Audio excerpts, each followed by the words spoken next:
Sama, firme e forte. Os poemas feitos sob encomenda são, numa primeira análise, descartáveis. Mas calma, eu preciso reler com calma. Até 2010, eu não tinha nenhuma previsão de publicação, né? Fruto dessa imensa dificuldade que eu sempre tive de selecionar, de organizar os poemas, né? De ter como se fosse uma harmonia nos poemas. Sama, acho de capital importância a inclusão desses poemas. Os que estão em destaque foram os que mais gostei: Descrição, Ilusão, Diário, Por Esquecimento, Mãos, Morte, Consolações, O Perdão. Publicava todos os poemas desde 2005 num blogzinho chamado Quimeros Poemas, que era pouquíssimo visitado, né? Tinha um ou outro comentário. Sama, sempre fui um ser noturno, independentemente de qualquer circunstância. Portanto, não estranhe as aparições noturnas. Relendo minha seleção, percebi que não selecionei o poema Roubos Coleções. Ora. Selecionei Poética e deixei no banco de reservas esse poema. Não mais deixo no banco e digo de uma assentada o porquê. Porque para mim é um poema do remorso e do resgate.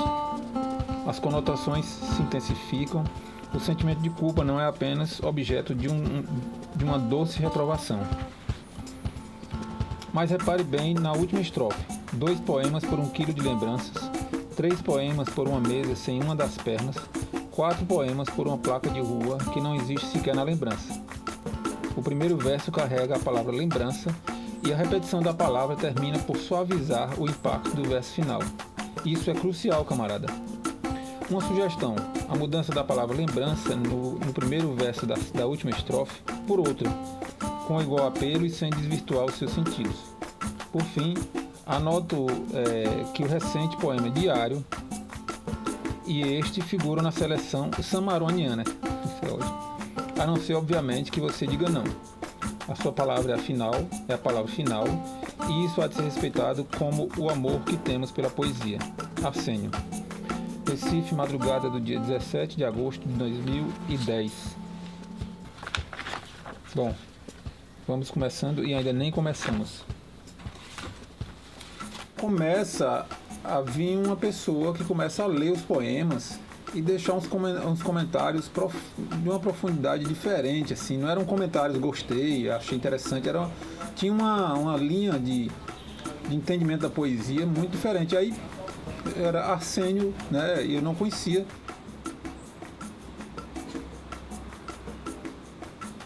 Irmão, a introspecção do poema me agradou deveras. E o ritmo? Ideal. Repare na necessária repetição do verso primeiro que abre a 5ª estrofe. O me torno, repetido na estrofe, realça definitivamente o cerne do poema. Cerne centrado na ideia do ressurgimento de um ser iconoclasta, que mata qualquer vestígio de sonho ou autopiedade. E Arsênio era amigo, já tinha conhecido recentemente um amigo meu chamado Inácio, que tinha um blog. Bom, aí Inácio é meu amigo. Resultou que a gente se conheceu pessoalmente, né? Ele era um advogado, né? Estava com 35 anos. E rapidamente eu percebi uma profunda devoção dele pela poesia, era um amor pela poesia. Certamente, e eu conheci já muita gente da área de letras, né? De literatura, a pessoa que mais leu poesia e mais conhecia poetas. Ele dizia assim: por que o ineditismo? Porque você nunca publicou nada? Eu falei das minhas dificuldades. Eu já tinha esse poema longo chamado Tempo de Vidro, e eu disse assim: você toparia fazer a seleção desses poemas que estão no blog, né? E ele ficou muito feliz, ficou muito...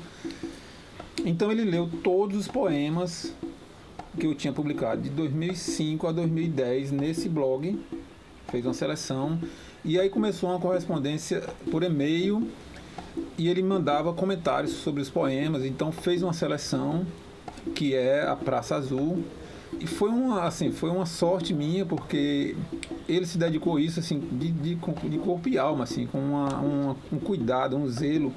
Na reta final da seleção do Tempo de Vidro, A gente se encontrou no Passa Alfândega, ele estava com os poemas todos impressos assim. Aí eu disse, Sênio, esses 5 poemas aqui, eu acho que eles não entram porque acho que ainda não tá. Ele pegou os originais e simplesmente assim, esse poema aqui, não, você tá louco? Aí riscou assim, o X que eu tinha botado. E ele foi devolvendo todos os poemas de volta à seleção, né? E eu já não tinha mais nenhuma condição de discutir com ele, assim, porque... E aí, realmente, no dia do lançamento, ele estava feliz da vida, foi lá no Teatro Mamulengo. Estava feliz, ele era uma realização dele, assim, uma felicidade de ter sido a pessoa que proporcionou a minha estreia literária, né? E nós continuamos trabalhando, ele virou assim, eu sempre escrevia os poemas, mandava... Infelizmente, em 2015, em outubro de 2015, ele morreu com 40 anos de um infarto, assim, foi muito impactante, assim, né, porque era um grande amigo e, né, um amante da poesia e ele estava com planos nesse ano de 2010 de no final do ano fazer o vestibular para letras, que era, na verdade, o curso anterior que ele inicialmente queria fazer, né. Então, Sênio, assim, é decisivo para mim, né, no que eu segui, né, na minha trajetória, porque ele fez o que hoje eu acho que é o papel de um bom editor, de uma seleção rigorosa, uma pessoa muito atenta quando não gostava de alguma coisa, que se dizia claramente que isso não está bom, isso precisa ser trabalhado, muito atencioso, muito cuidadoso e com uma grande cultura poética, né? Então tive essa bênção de conhecer Sênio, de conviver com ele. Tanto é que o primeiro livro tem a dedicatória para ele, no Aquário tem a dedicatória para ele. E na Invenção do Deserto, que é de 2016, ele já tinha morrido, né? Eu também botei uma dedicatória para ele e foi muito comovente porque quando foi ter o lançamento do livro, o pai dele foi pro lançamento e quando pegou no livro assim, altão assim, o nome do pai dele é Arsênio Meira também. Aí ele pegou o livro, quando viu a dedicatória para Sênio, ele caiu no choro, assim, né? E foi, assim, mais uma pessoa essencial, uma pessoa que... um irmão que eu ganhei, né? Tanto é que ele, ele sempre começava, irmão, assim, sabe? Aí sempre assinava seu eterno criado, assim, né? Então essas coisas que a poesia proporciona, né? Foi esse encontro com Sênio, foi um encontro também poético, porque eu dizia, Senhor, eu vou mandar uns poemas para você. E ele ficava visivelmente exultante de saber que vinha mais poesia, né? Tanto é que tem um poema que é dedicado para ele, que eu digo que era um homem que respirava poesia, né? Como se fosse ar puro, né? Um poeta coloquial veria tal repetição como fruto de uma suposta imperiosidade que deve sacudir o poema para ser simples e impactante. Eis aqui que a simplicidade não precisa de salvo-conduto ou quaisquer orientações táticas no intervalo do primeiro para o segundo tempo. A grandeza do poema já nasce com o advento do primeiro ressoar do tambor lírico. Nesse poema inaugural de uma nova fase, o gesto que se sobrepõe decisivo move-se no espaço do paradoxo, de uma cisão interna do eu. Define um movimento de mão dupla. Não há aceitação canônica do momento poético anterior. No instante autocrítico, o tema é refratado. Daí o paradoxo, pela história pessoal ou algo próximo a essa órbita. Esse poema tem que ser guardado para a edição do seu segundo livro. Ele representa a reconciliação ou aceitação do poeta ante inexpugnável derrota que amargamos quando deparados com nossos medos e com os fracassos dos outros. Eis que ele encerra o ciclo da incomunicabilidade do poeta para com autoridades e tradições. Eis minha opinião, amigo, sincera como sempre. Salve, Sênio, seu eterno criado.